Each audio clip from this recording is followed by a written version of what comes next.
मुख्तार की आंख का जख्म पक गया जाने, वो लोग उसे अंधा कर देंगे। मैं आई हूँ ताकि तुम उमर से कहो कि अम्मी से सिफारिश कर दे, ताकि मैं उसके लिए मरहम ले जाऊँ।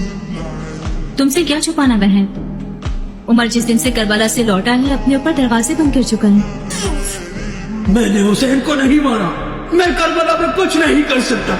जो भी क्यासिर जोशन के बेटे ने किया, मेरा कोई इख्तियार नहीं था, कोई इख्तियार नहीं। उमरा, खुदा के लिए मत जाओ। वो करबला में था मगर उसने किसी को नहीं मारा। मैंने भी यही सुना था कि उमर का करबला में कोई इख्तियार ना था। इसी वजह से अपने दिल को राजी करके यहाँ आई हूँ, ताकि मुख्तार की जराहत के लिए कुछ कर सकूं। अब जबकि मैंने उसे देखा है, मुझे यकीन है अगर उसके हाथ इब्न ज़ियाद और शमी से ज्यादा खून हुसैन से आलूदा नहीं होंगे तो कभी नहीं होंगे। इब्न ज़ियाद भी जो कि खून हुसैन बहाने का बाइस बना, वो भी करबला में ना था। ये तमाम दीवानगियां उन खूनों का नतीजा है जो करबला में बहाया गया। मुख्तार अंधा हो जाए, ये उससे कहीं बेहतर है कि मैं हुसैन के कातिलों का सहारा दूं।